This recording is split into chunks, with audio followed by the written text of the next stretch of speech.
Continue with chapter number 4, change in profit sharing ratio among the existing partners. In this video we are going to discuss question number 20, and question is XYZ are sharing profits and losses in the ratio of 5:3:2. XYZ की आपको old ratio given है 5:3:2. They decided to share future profits and losses in the ratio of 2:3:5 with effect from 1st April 2020. 1 अप्रैल से उन्होंने decide किया कि अब से उनकी रेशो होगी 2:3:5. They also decided to record the effect of the following accumulated profits, losses and reserves without affecting their book value by passing a single entry. ये line आपके लिए इंपॉर्टेंट है कि उन्होंने लिखा है कि उन्होंने अब डिसाइड किया है कि जो कंपनी में क्यूमुलेटेड प्रॉफिट्स हैं, जो लॉसेज हैं, जो रिजर्व्स हैं, without affecting their book value, की उनकी बुक वैल्यू को हमने चेंज नहीं करना, उनकी बुक वैल्यू को हमने इफेक्ट नहीं करना. इफेक्ट नहीं करने का मतलब होता है कि हम नहीं चाहते कि हम जर्नल रिजर्व को, कोई प्रॉफिट को, कोई लॉस को आपस में डिस्ट्रीब्यूट करें.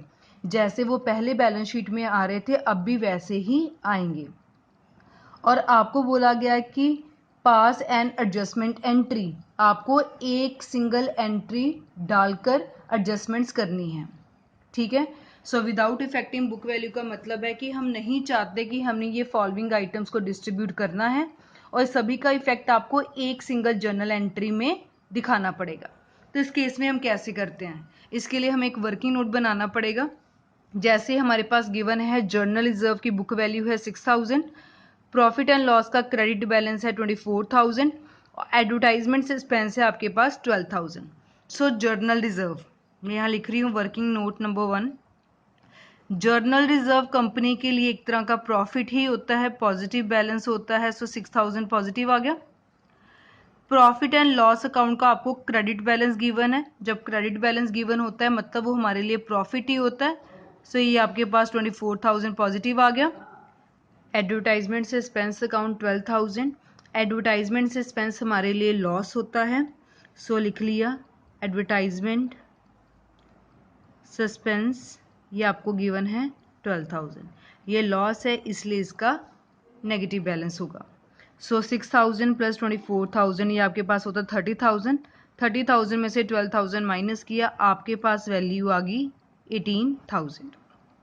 अब जब कंपनी ने बोल दिया कि हम नहीं चाहते कि हमने कोई भी वैल्यू को अफेक्ट करना है, तो मतलब आपको गेनिंग सेक्रीफाइसिंग रेशियो को कैलकुलेट करना पड़ेगा.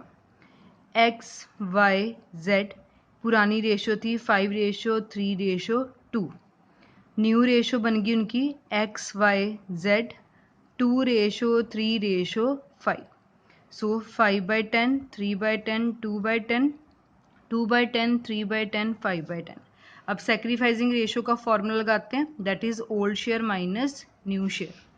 एक्स वाई जेड, एक्स का आपके पास ओल्ड शेयर है 5/10, वाई का है आपके पास 3/10, जेड का है 2/10, माइनस न्यू शेयर एक्स का है 2/10, वाई का है 3/10 और जेड का है 5/10.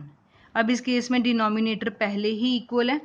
सो 10 यहाँ आ गया आपका 3/10 एक्स का, वाई का आपका आ गया 0/10 और जेड का आपका आ गया -3/10.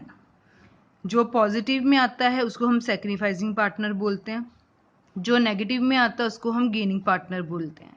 अब इस केस में जो y है उसका 0/10 आ गया. 0 का मतलब है कि ना x को कोई फ़ायदा हो रहा है, ना उसको कोई गेन हो रहा है, ना उसका कोई लॉस हो रहा है, ना उसका कोई सेक्रीफाइस हो रहा है. सो y को ना कोई बेनिफिट मिल रहा है, ना उसको कोई सेक्रीफाइस हो रहा है. सो इसको हम इंक्लूड ही नहीं करेंगे. 0 वाले पार्टनर को कोई इफेक्ट नहीं पड़ता, सो इसको हमने इंक्लूड ही नहीं करना. ठीक है. और x जो है उसका पॉजिटिव आया था 3/10, so he is a sacrificing partner. z का आया -3/10, so he is a gaining partner. So gaining partner को हमेशा जर्नल एंट्री में डेबिट करते हैं और सेक्रीफाइसिंग को हमेशा क्रेडिट करते हैं.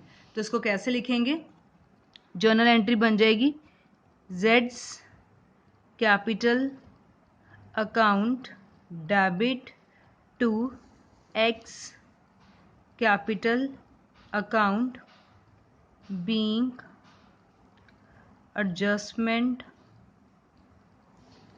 एंट्री पास्ट, सिंगल लाइन लगा के एंट्री क्लोज कर दी।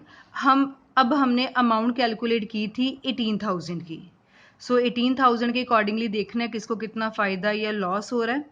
सो Z का जो शेयर आ रहा था वो आ रहा था आपके पास 3/10। X का जो शेयर आ रहा था वो आपके पास आ रहा था 3/10। सो इसको अगर हम सॉल्व करेंगे तो हमारे पास आ जाएगा ये 5400। Debit must be equals to credit. So एक बारी हम ओवरव्यू कर लेते हैं। क्वेश्चन नंबर 20th में पहले तो आपको जर्नल रिजर्व गिवन था, वो पॉजिटिव बैलेंस होता है। प्रॉफिट एंड लॉस का क्रेडिट बैलेंस गिवन है, वो भी पॉजिटिव बैलेंस है। एडवर्टाइजमेंट सस्पेंस आपको गिवन है, वो नेगेटिव बैलेंस है। सो प्लस माइनस करके आपके पास एक वैल्यू आ गई 18,000। फिर आपको बोला गया था कि कंपनी नहीं चाहती कि इनकी बुक वैल्यूज को हमने इफेक्ट करना है, तो जिसके लिए हमने गेनिंग सेक्रीफाइसिंग रेशो को कैलकुलेट किया और उसके बाद गेनिंग पार्टनर को डेबिट कर दिया, सेक्रीफाइसिंग को क्रेडिट कर दिया और एक सिंगल एडजस्टमेंट एंट्री डालकर क्वेश्चन को सॉल्व कर लिया। So this was about question number 20th।